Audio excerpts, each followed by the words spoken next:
doing one final introduction for you guys.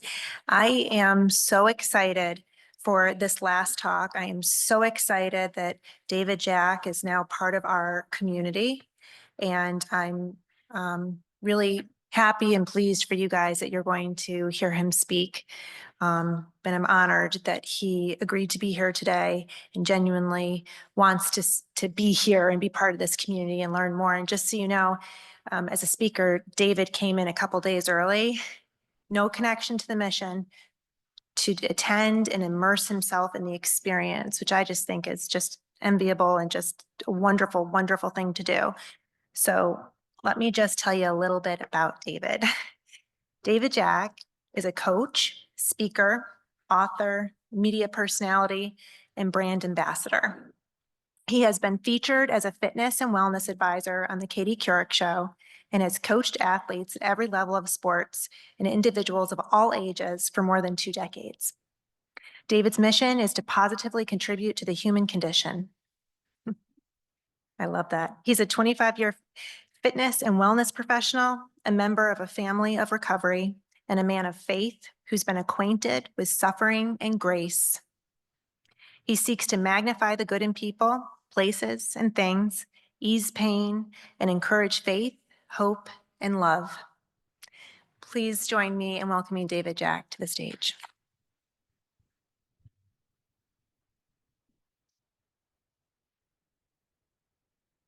Thank you, Sam. Thank you so much. Oh, how you guys doing? Yeah, it's been an incredible few days and you're still here. And I know there's some of us that are at home watching and have watched the whole weekend. And so we just want to let you know that we see you also, and we're so grateful that you're here. I know that some of you just were tired and you couldn't make it through to this talk. And so you might be watching in the room. So we want to let you know that you're here with us. First of all, it is such a privilege to have spent the time with so many of you this weekend. And I just didn't have enough time to spend it with all of you. One of the things that Sam read about me was this thing being a magnifier of good. And it's something that about 10 or 15 years ago, it just really spoke to my heart. It's like, I really love to do that.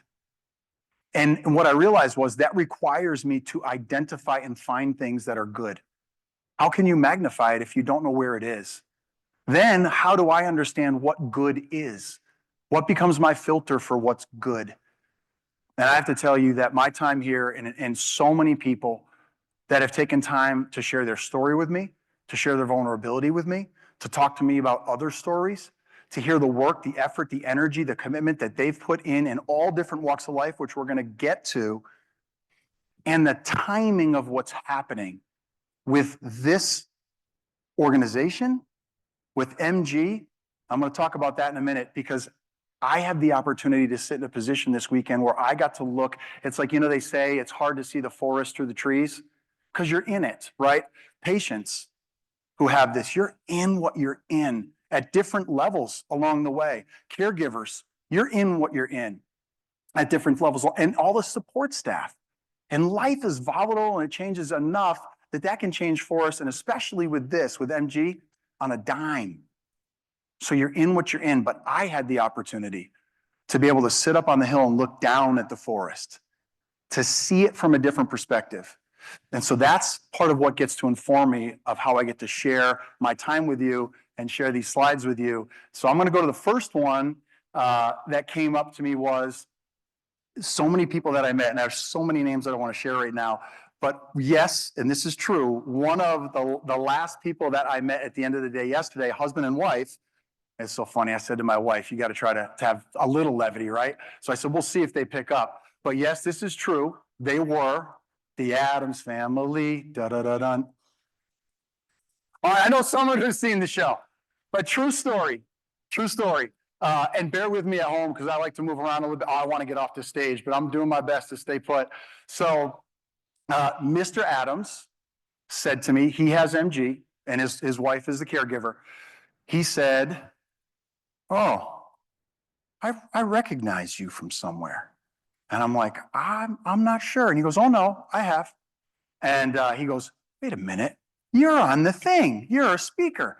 And he said, you're a motivational speaker. And I said, that's the title. And he goes, so kind, but so honest. And that's what I love about real truth. It's kind and it's honest.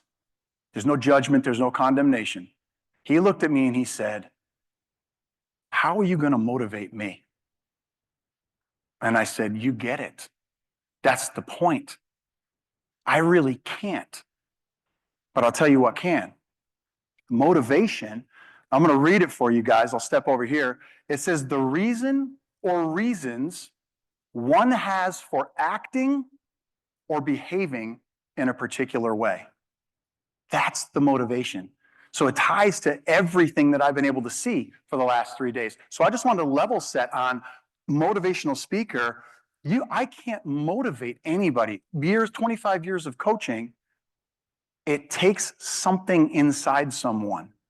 It takes a way that people are already behaving and acting. It takes something in a way that someone is behaving or acting or what they're pursuing to light a spark in someone that doesn't have that yet. But you can't motivate if it isn't part of who you are and what you do. And I can tell you, there's a lot for me to motivate in what's happening and what's happened just this weekend with you guys who are here. So then the next thing I thought about, let's motivate. So for a second, I had this thought where I was going to have like this MGFA t-shirt. And when this part came around, I was going to like unbutton this shirt and be like, it's game time, and get in my game gear and shift in. And that was a little too much. But here's what I am going to do. I'm going to just ask you if you can, and if not, that's okay. You can tap a proxy. At home, you can do the same. You can play along. I want you to raise your hand if at least one moment in the last 3 days, you felt someone saw you. Raise your hand. Okay, so for everybody at home, you may not be able to see that. A lot of hands went up. I want you to raise your hand. We're going to do a few of these, so just play along. I want you to raise your hand if someone heard you. Raise your hand. A lot of hands went up. I want you to raise your hand if you heard and you saw someone else. Raise your hand. All right. I want to ask you raise your hand if you met a new lifelong friend. Raise your hand. Wow. I just want to pause on that for a second, because I can tell you that all the staff who support this, and a bunch of those ladies sitting in the back right now, they said the most important thing to us is to give these people to each other. Because eventually these lights are going to go down. This week is going to end. And you are the lights. You are the relationships that will carry it on. We used to have a saying, we used to gather health and fitness professionals to do something different with the people we serve. And we would do it right here, 4 days. And at the end, we had a saying, when it ends is when it really begins. So that to me is super motivating, and it's exciting. Raise your hand if you discovered hope in something that you were struggling with or didn't maybe have hope for. Raise your hand. That's a lot of people in the room. That's hope. Is there anyone, raise your hand, if you found a solution to a problem that you had, a medication you didn't understand? I didn't know that this research was going on, but that makes me feel better. Just, you see solutions happening that matter to you. Raise your hand. Okay. So when I ask about let's motivate, when we talked about what motivation really is, we could end the conversation right here to say, you have done your job. You guys have done your job. Because there's a lot of people leaving here differently than they came in. There's a lot of people that aren't in this room, guys, that are suffering in silence, that don't know where to go. Anita, I'm going to talk about you in a little bit. It took her 41 years to get her official diagnosis. She had it as a child, and she has pictures to prove it. There are people out there, but this is global now. You're going to see a picture here. It's so cool. I found this picture. I'm like, it's happening everywhere. There she is right there. So I just wanted to really, motivation comes, you don't need me. You need me to do my little part, but you've got you. That's what makes me most excited for you. Because I know with any client that I had, with any group that we built, with anything that ever got started, if it relied on any one person, it's doomed. It's doomed. And it's not. So then I thought about this term that I really didn't understand 2.5 weeks ago. And I'm still working on a proper pronunciation. I'm going to give it a shot. Myasthenia gravis. Thank you. So what's interesting in just some of my research, I just looked over the history of this disease. And what I noticed was that name, many of you will know this, that name was discovered and that name was put into place to actually put a name to what it is that you guys worked through together in 1899. You guys know that. And it was Greek. It's a Greek term. What does it mean? Myo's muscle, right? Thenis is weakness. Gravis is serious. It's grave. So it's a serious muscle weakness. So I got thinking about that. And then what's so cool is Dr. Vicky comes up. She's a standard to follow. Dr. Vicky comes up and she talks about this weakness in strength that you can't see and that people don't see. That's changing. It was that way a long time ago, but it's changing. Everything I've heard, we're going to get to it. I'll tell you why I'm excited, then we'll see if you're excited. But what I realized was, and she made that statement, and then it just clicked on me. I was watching it from home just to see what it was like for you guys who are watching us on Zoom. And she said that, often that strength is in hiding. But here's what clicked to me. Because of what you deal with, because of what you've had to rise up and face, there's a greater strength that gets born than a muscle weakness people can't see. And the only way there is through a test and is through challenge. Guys, I'm telling you, and there's people who I'm a family of recovery. When you see people go through that, it's a disease that's lifelong, it's never ending. And if you slip up once, especially in my case with my family members, it's over. There's no more I'm sorry. It's hospital, death, or institution. Because that's where it wound up with one of the closest people in my life the last 3 times there was a slip up. What it cultivates in us, what it gives the opportunity for a guy like me to come in and see on a weekend with strangers that I don't know, that I felt like family in immediately because of people like Connie and Tom, because of people like Daryl, because of people like Harry, who smiled at me and walked up to me and they were just like, "How are you? Welcome." That's special. That takes time. That takes pain. That takes grace and healing. But what I realized was the irony of it is what the strength that's developed in your heart, in your soul, that's what I got to see. So the world might miss.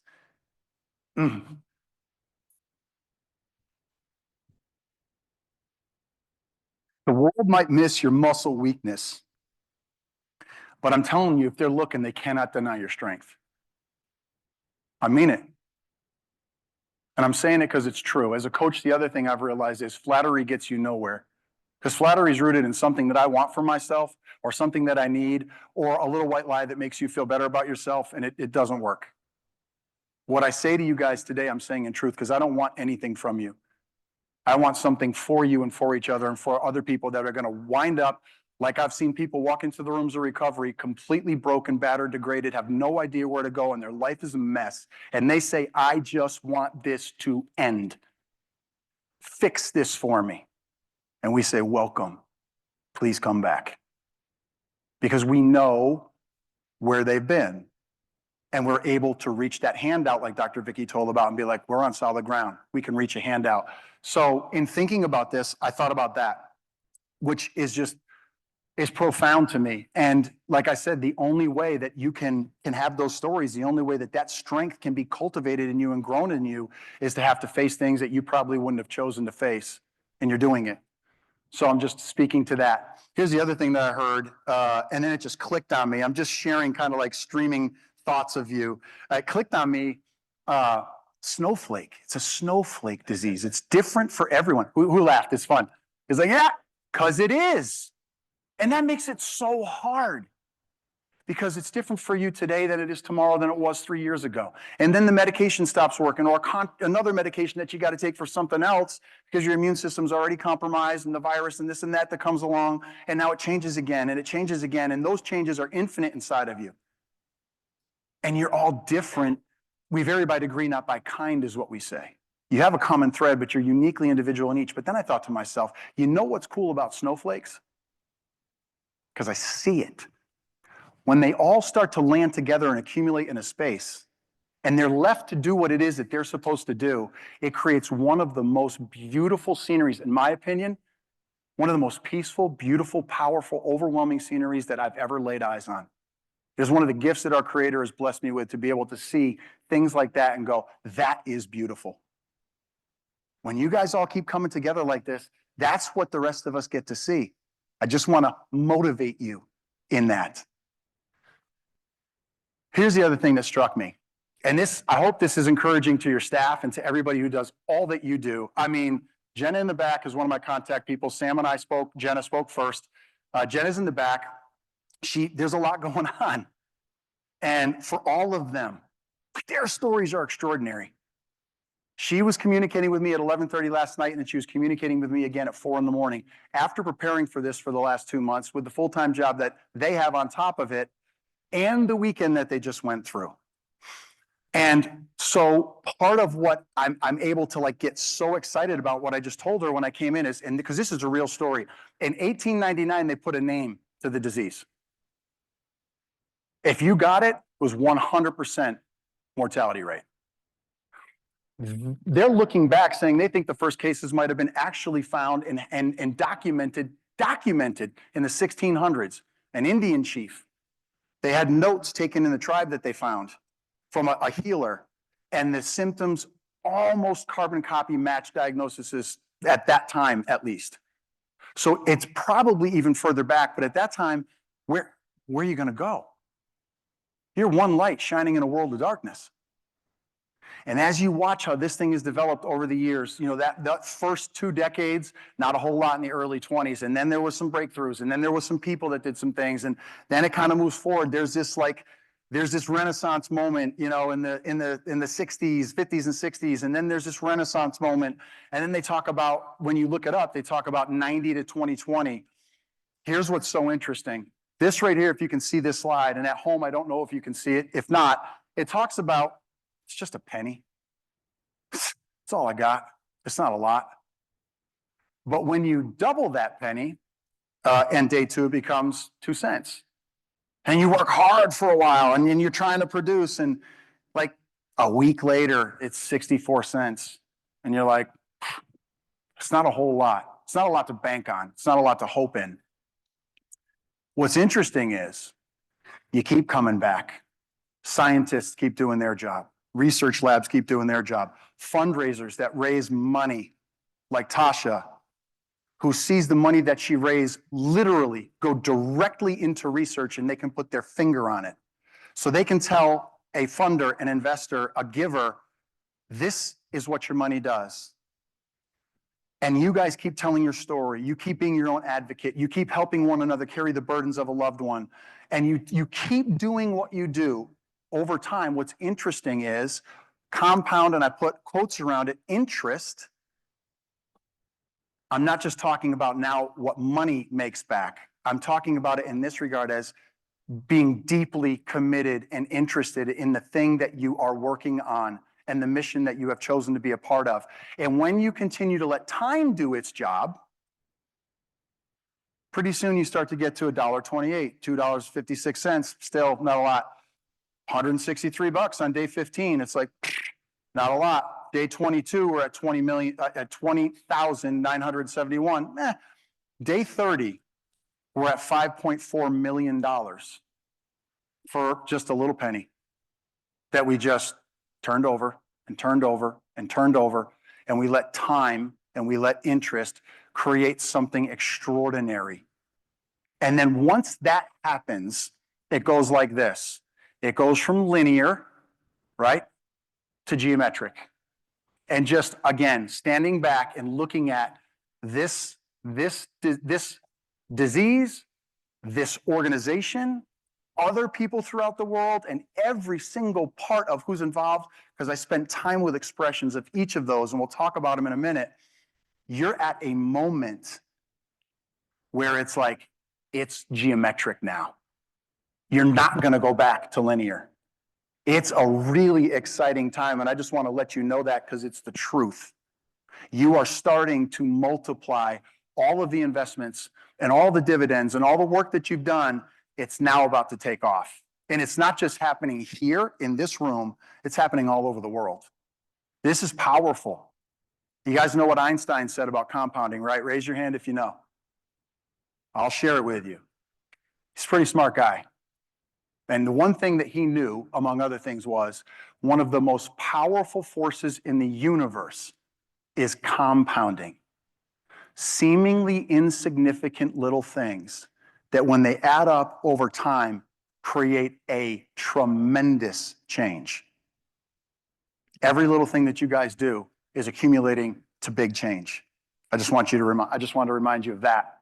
So then I just thought a little bit about the MG family, and I had just this unbelievable opportunity to talk with people that were patients, and then to look at their spouses who are caregivers, and then to get involved with people in the rooms who were just over there all day, every day. Guys like Dan, who, man, a smile he gave me the first time I saw him, the encouragement and smile he gave me every day I set eyes on him, all the way through, and everyone on that side. So I had the opportunity to look around and just really see what's happening here. And once again, I'm like, wow, I'm at home. I'm trying to figure out what I should say.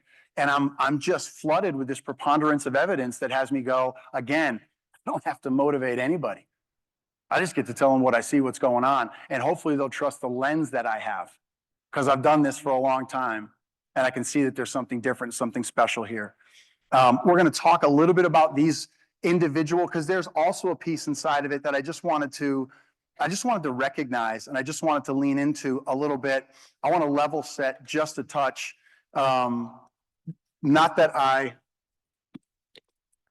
This is the way the thought came to me.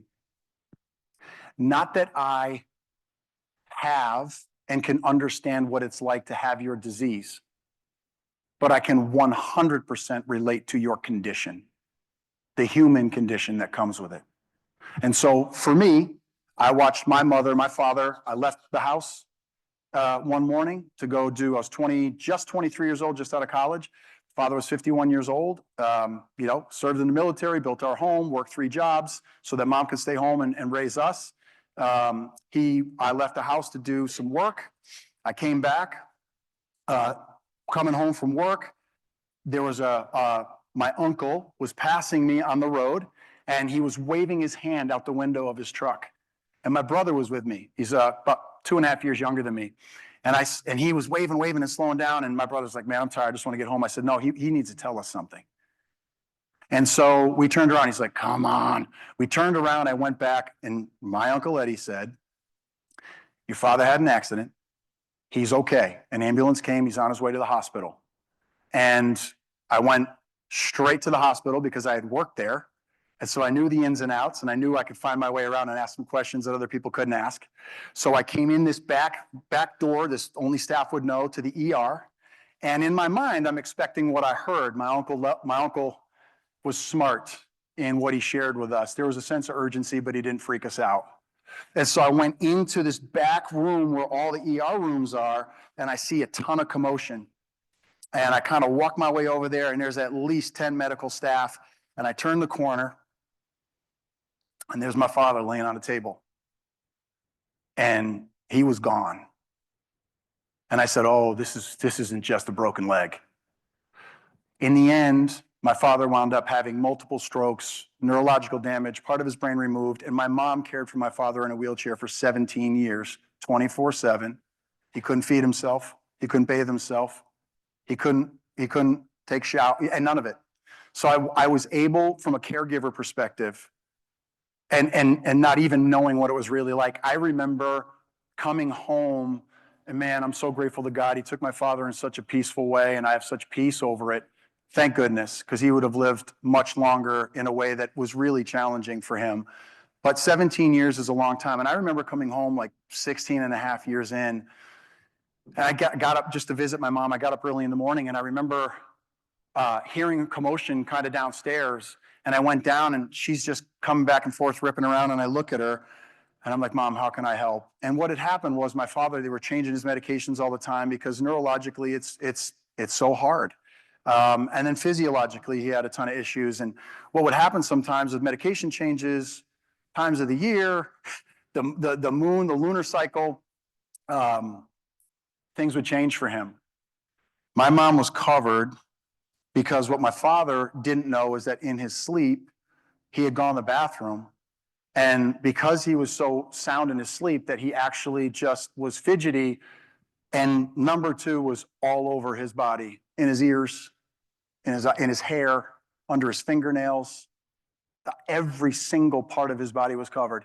And I watched that woman. I helped her the best I could. This is 16 and a half years in. Like, this is today. And so though I don't know what it's like to be a caregiver, I do know what it costs. And the only thing that I can say to you is that I see you, I appreciate you, and I'm begging you to take help whenever you can get it. It's your race to run. My mom just told me the other day, because she's out here visiting with us, she said she used to take my dad to this service that would try to help him do some things and have a place to go. And she said, I can't tell you how many times people came up and were just asked to take the wheelchair out. And what she said was, no, I'm okay. And she was. But if that was 150 times as she's aging, someone else just taking a wheelchair out, being able to help somebody that might have the margin she needed in her body, those little things, remember how they add up, that previous slide? The other side of it, I thought was, man, and it's once again, it's you have the right to your own choices and your decisions. And that's something we can, man, being in recovery, that's where I need a lot of work. I can fix this. But I said, think of the other side of that story. 100 of those men and women that might have gone home if they had the opportunity to help someone and maybe sit with their wife and sit with their kids and go, I had the opportunity to help this woman and this man today. And do you know how fortunate we are to have what we have and live like we live? So the helping sometimes isn't just about us getting help. It might be for a story for somebody else. So I just wanted to speak on caregiver patient side. I once again can't say that I know. All I can say is I am in this early process of long COVID, which a lot of people are like, it's in your head. It's not real. When you speak to people who have it, I have all over the world, it's real. I found that gift. I got COVID in 2022, 2 days before, actually 2 days after kind of being recovered. I just ate a meal, autonomic, my nervous system, my heart literally was coming like out of my chest. I'm like, oh, this can't be good. So I waited a day. I'm like, if this happens again tomorrow, I'm going to go get it checked out. And so that started a journey for me. Just a month ago, I had my third heart procedure. I've had doctors from all over the place, really good ones, and they're trying, literally say to me, we don't know. We just don't know. We're working on it. You're going to be okay. And some are like, I don't even know if that's what you got. So I just want you to know that you guys have given me inspiration and hope. And what I'm so excited is you're trailblazing and your discoveries are going to help others. They already are. I mean, the cross pollination with discovery medicine, the work that you're doing is also, I'm sure you're aware of it, that is so profound. But it really gives me hope that people will listen, people will collaborate. We have to start coming together and helping one another with whatever it is we're dealing with, because I really believe COVID was a virus. Long COVID is an autoimmune issue. And it's a trip. And for the first time in my life as a fit pro and as someone who can get over crazy injuries and just things that you go to work and you do the job, you get back on your feet and you go back to life. This one was like, no, you're not going to beat me. You are not going to win in the way you think you're going to win. For you to win, you're going to have to change the way you think and the way you operate and what you, like Vicki said, cling to with what your life is and who you are. So I just wanted to do that. Support community. I just want to get to that in a minute. So I'm going to move on. It's funny. I wrote this slide well before I watched Vicki talk this morning and Dr. Jen. And She mentioned this word club. And it just came to my mind as I was writing, it's a very rare disease. You guys know the numbers, and it's classified as very rare, but it really is a club. You guys are. You can call it a tribe, you can call it a community, but there's this clubhouse feel. There's this energy where just strangers are become like best friends. And to me, that is just, it's so rare. It's so special. I've been to so many conferences and in so many groups, and you've got something. The reason that I wrote this beyond that was you're a rare club because something has come into your life that very few people are going to have to deal with. And you have been voluntold to be a part of something you wouldn't have signed up for. But again, I want to go back to remind you that it's this very thing that will yield hope and strength in heart and soul for the rest of the world to gain strength and motivation from, because I'm going to let you in on something. It's not just people that maybe have another disease or have, someone got in a car accident or someone lost their job, and all of these things are real stressors. Have you guys noticed that the stress level of the human condition is at an all-time high? Like, we haven't even figured out how to lament or debrief what happened in a global pandemic, a 100-year global, absolute, full-on assault on humanity. We just got to keep rolling because we got stuff to do, and it gets harder to do the stuff. So there's people out there that are struggling with everyday life like they never have. There's one of them. They need us, right? So I just wanted to remind you that you are part of something that, should you choose to, is going to be able to let someone else who's struggling with whatever they're struggling with find hope and see something different. The other thing I'll say, I've been doing some light reading lately. Have any of you read Viktor Frankl's Man's Search for Meaning? Raise your hands if you have. Okay, we got one in the room. And it's an older book. So if you guys don't know, Viktor Frankl was a Holocaust survivor. He was in a concentration camp.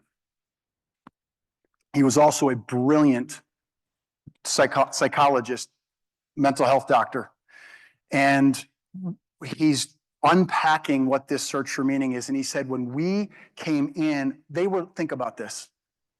These are people who had a home, had a community, had families, had businesses, had careers. Vicki, I heard her talk about all of this, and someone walked in their home, grabbed them by the hair, and dragged them out of their house, threw them in the street, put them on a truck, stuck them in a concentration camp, and that was just, they removed their names. They took away not just their jobs and their life, their identity. And they put a number on them. You're a number at best.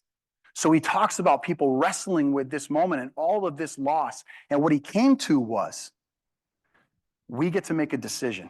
And he got to make a decision. And I can't even imagine. He said, it is in the suffering that we find a meaning in life that others will never taste and discover. And then we get to choose what we do with that suffering and how we live. And he said the men and the women, but for him in particular, 3 years, he almost died several times, didn't think he was going to make it. He said it's the ones that can ultimately come to a place of acceptance in that, life on life's terms, that no matter what they take from me, they can't take away my choice, my thoughts, my life. And he said, for the very few that could find that survived, but most weren't able to get there. So when I say you're part of a very rare club, I'm level setting to say, I know it's not easy, and I wish I could take it from you. But I'm asking you to take what you have been given, and some will say gifted, and just keep on walking. You'll run your race one step at a time. So welcome to the club. You guys already know that. Moving on, I actually just wanted to take a second because Sam and Jenna chose a topic. There were some options. We came around and we've talked to this with our peers in fitness, wellness, the human condition. This Together We Rise, and we break on it. By the way, this picture is from a conference in Beijing, China for MG. It's all over the world, guys. You're not the only ones. Thank goodness. Lights are all over the place. But I said, I just want to take a step back real quick, and I want to go over together. Together, the definition of it is in cooperation, if you guys can't see it at home, in cooperation with united action, conjointly, to undertake a task together, emotionally stable, which I know sometimes we're not, but they are, we're good, composed and united. Here's something else I've seen in you. Just passing it on. It's what I've seen. I'm just sharing it for you to take what you like and leave the rest. There's a lot of togethers. I was just in one of the largest global fitness conventions in Las Vegas less than 3 weeks ago. There was a lot of people in a lot of rooms. They weren't together. They weren't united toward a common cause that they could all relate to, which is what you see. I mean, how is it possible that you could meet a stranger, sit down with them for 45 minutes, share your life, share your most vulnerable, painful, hardest challenges, and people walk by and go, how long have you known them? Oh, I don't know. How long we were talking? 31 minutes. And the world goes, I don't get it. I don't get it. Because you're together. That's what together means. It doesn't mean you have to love everybody, and well, you do. You love everybody. You may not like everybody sometimes. Like my wife would say, I get that. But you are together because there is an intention. This thing I'm wearing on my wrist for you guys, there's an intention greater than yourself that you've decided to dedicate your actions toward. You're together. Not everyone is, not every group is. And this organization is doing incredible work to foster that, to guard that, to cover that, to give you the opportunity to do that with each other. Then I wanted to talk about we. Interestingly, this struck me. For those at home, I'll read it. We is not a synonym for together. And together is not a synonym for we. And I'm like, well, that's interesting. I talked to my daughters. They're like, that's kind of weird, Dad, because I think maybe it would be. We, this is what it says. And by the way, if you look up we, there's not a whole lot on it. Look up the etymology, there's not a lot on it. We can only be we if one considers themselves to be part of something with others. I can be we. I'm going to head over there. You're going to head over there. We'll do whatever. We're we, but now we're not we anymore. Now we're I. You guys are a we. So this title, it even created more shape for me when I really looked at who you are and how you operate when you don't know I'm looking. You had no idea, many of you, who I was and what I was going to talk about. There was no bias response. I got to watch you without you knowing. We used to do this with athletes. We said the best way to screen an athlete and to really learn about them is to not let them know what you're looking for. Because they get to be who they are in the moment, and that gives us a place to start for real. Not compensate and hide. I'm going to tell you to walk and gate for me. You're going to try to compensate because it's what we do. Because we know somebody's watching. You didn't know I was watching. You're a we. And then this last thing I thought about rise. What is rise? How do you rise? What does that mean? And by the way, I wrote a few things down that came to me for you guys just to think about. Rise is to stand up to. This is what the world says. It's to stand up to stand against. We need something. With dignity, we stand for ourselves, not against our fellows. That's not it either. We don't become a together and a we and then just blast everybody else because you don't know what we're doing and why we're doing it and the way you're doing it. That's not it. But we do have a common thing that we get to stand up against and come together around. Rise with an understanding of what it means to rise. And what's so interesting about that is I think I've seen this so much over what rise means. I get the trophy. Rise means I get the corner office. Rise means I get the new title. Rise means I got the big deal. That's what the world thinks about a lot of times when they hear the word rise. Look at me. Look at me. You see who I am? And that's okay because some of those things are good and it's not a crime and I'm not dissuading you not to pursue excellence in the thing that you care about, to be really good at it. But to really rise from another lens is, how can I become less so others can become more? Not in a self-deprecating way. How can I be more interested in others than I am in myself? How can I be willing to die to something that I'm holding on to so that new life can be born? How could I be the one that would be willing to sit in the back of the room and talk to someone that no one knows instead of wanting to sit up with the lead person on stage? So it's so interesting. I think about the people that rise the most are the ones that are willing to go low and to be lowly and humble in their hearts. And there's a lot of you in this room. And that makes you really well equipped to stand in a place of influence in the heart and mind of someone else who needs a good shepherd. They don't need you to be like, and you're not, which is so powerful to me. You have a united cause. It's me being a part of we. You rise with that challenge to face. I talked about otherwise what it often ends up in the hands of the world, kind of like this lifeless pursuit. And I just literally wrote this down. It hit me when I was doing these slides. I came back to this one after I'd been with you guys for a little bit, and I said, this is not MG. That last statement, that is not you. That's exciting for me. We'll talk about one last thing, and I'm going to try to keep my eye on time here and see if I can get you guys to the finish line. Oh, pardon the pun, because we're going to do this. We're going to go into I had to pick like a couple of videos that were related to one thing. So I know a lot of you guys might not be, track and field runners, and you're like, man, what are you showing us track videos about?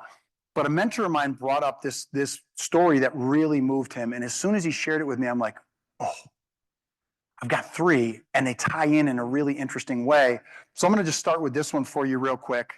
And you guys may have seen this, but I'm going to just touch on them, and we'll keep it moving. That race is just a magical memory for me. Into the bell lap. Went down.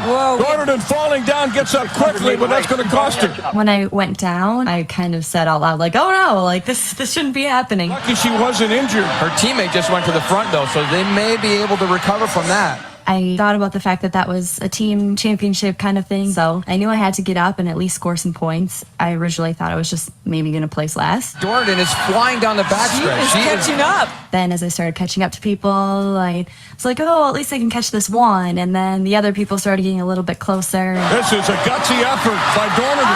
Can she pull it off? She's moving to third. As I was coming around the final curve of the race, I heard the announcer saying, watch out for Heather Dornan. And I was like, yeah, watch out for me. I'm going to go for this. Dornan coming on strong. Dornan all the way. Dornan. Yes, she did it. Wow. She won an impossible, guys, 600 meters indoor. You make one mistake, it's over. This woman was flat on her face. She's like, this is a team. Just got to get up. I got to take one more step. Patients, caregivers, staff, I know, and I know you're tired. Man, and we're not saying you have to. Sometimes your getting up is giving yourself permission to lay down for a day and not answer a phone call, not help someone through a crisis. Like, give them, when helping hurts, right? Give them an opportunity to not have you to be needed. I want to go right along, just in the essence of time, to another one, similar theme. Here we go. Race number 2. You may have seen this. Real story. Olympics. This guy's story to get there was insane. 400.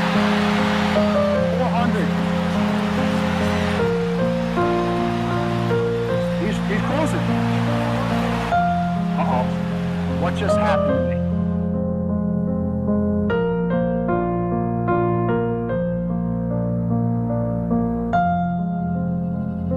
Years of work. And he knows it. And they all finish. And this is what he chooses to do. I love divine timing. Where he falls on that track. Where he starts to decide it's time for me to do what I can.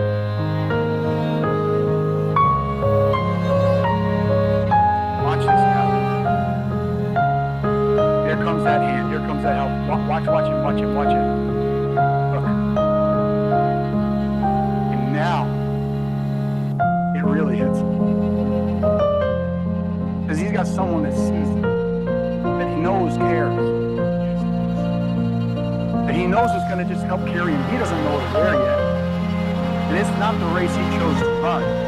there's a really interesting point in this video. If you watch it for caregivers, talk to my daughter, should I focus on that? Because we'll see the emotion in it.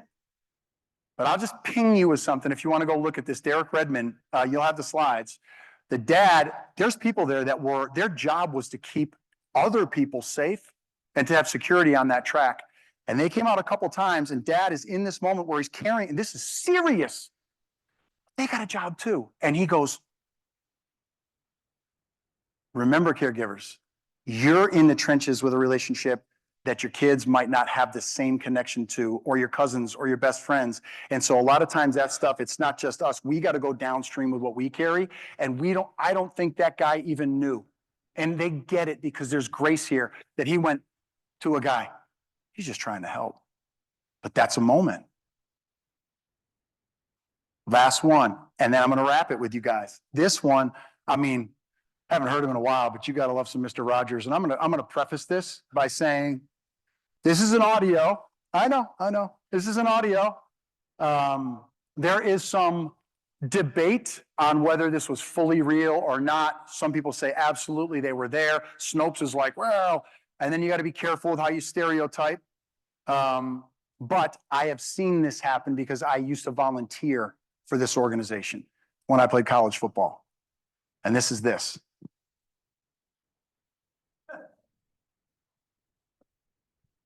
Have you heard my favorite story that came from the Seattle Special Olympics?